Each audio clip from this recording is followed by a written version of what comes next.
कई दिनों के बाद आखिर आज बाजार में हरियाली दिखाई दी है और निफ्टी सेंसेक्स दोनों करीब आधे परसेंट से ऊपर, निफ्टी 0.7% और सेंसेक्स 0.64% चढ़कर बंद हुए हैं। बैंक निफ्टी में तो 1% से ज्यादा की तेजी दिखाई दी है, तो बाजार में एक तरह से कहें तो राहत की सांस ली जा रही है।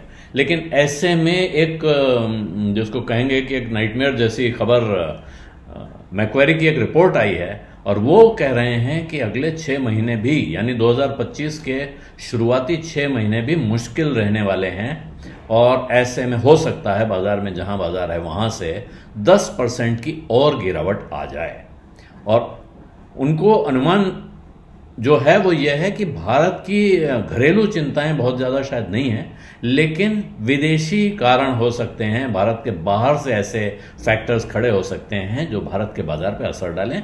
जो इंडिया इक्विटी हेड हैं मैक्वेरी के, संदीप भाटिया, और मैनेजिंग डायरेक्टर हैं, उनका कहना है कि ये जो गिरावट है ये काफी हो सकती है। 10% तक की गिरावट यहां से देखने को मिल सकती है शुरुआती 6 महीनों में।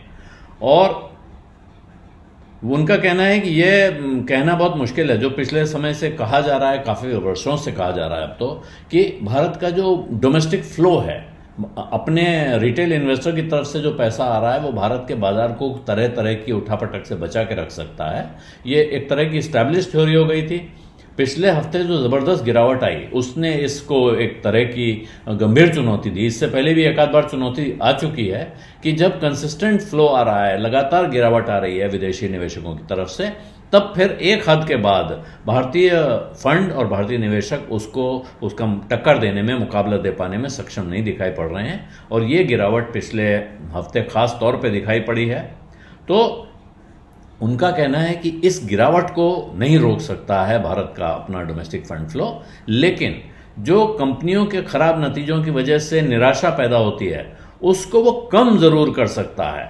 और खास तौर पे भारत को अब ध्यान ये देना है कि ट्रंप जब दोबारा राष्ट्रपति का काम संभालेंगे, वो जो उनका नया कार्यकाल शुरू होगा, उसके बाद वो क्या क्या कांड करते हैं और उनसे भारत किस तरह से निपटेगा या किस तरह से उससे तालमेल बैठाएगा, यही सबसे बड़ा कारण 2025 में होगा, सबसे बड़ा कारक होगा 2025 में बाजार के ऊपर या नीचे जाने का, कि भारत ट्रंप के तौर तरीकों के साथ, ट्रंप के काम के साथ तालमेल बैठाने में किस हद तक कामयाब होता है। दूसरी तरफ उनका कहना है कि अगर जीडीपी ग्रोथ रेट जैसा अनुमान किया जा रहा है उससे ज्यादा तेजी से बढ़ता है तो फिर वो काफी कुछ सुधारने में, तमाम चुनौतियों को मुकाबला देने में और उनके सामने एक तरह का बैलेंस क्रिएट करने में मदद कर सकता है। ये जो रिपोर्ट इनकी आई है, इसमें भाटिया के साथ इनके मैनेजिंग डायरेक्टर और इंडिया के रिसर्च हेड आदित्य सुरेश शामिल हैं। उनका कहना है जो आईपीओ में कंपनियों के प्रमोटर और प्राइवेट इक्विटी के इन्वेस्टर बड़ी मात्रा में हिस्सेदारी बेच रहे हैं, ये एक चिंताजनक ट्रेंड है, चिंताजनक दौर चल रहा है। और इसके साथ उन्होंने एक बहुत पुरानी कहावत बाजार की इस्तेमाल की है। वो कह रहे हैं जब बुल मार्केट शुरू होता है तो छोटे निवेशक के पास पैसा होता है और जो प्रमोटर हैं या बड़े निवेशक हैं, दिग्गज पुराने हैं, उनके पास तजुर्बा होता है।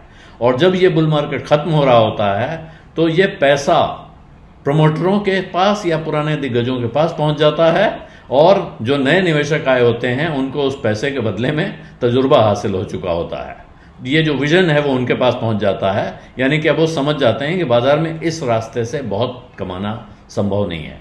और इसके साथ जो दिखा रहे हैं वो कि भारत की जो शेयर मार्केट की ग्रोथ स्टोरी है उसके लिए एक बहुत इंपॉर्टेंट सेक्टर रहा है कंजम्पशन हमेशा से, कि यहाँ जो खपत होती है घरेलू वो बाजार को जबरदस्त सहारा देती है। लेकिन इस समय वही स्टोरी सबसे कमजोर दिख रही है, कंजम्पशन के मोर्चे पे चिंता दिखाई दे रही है।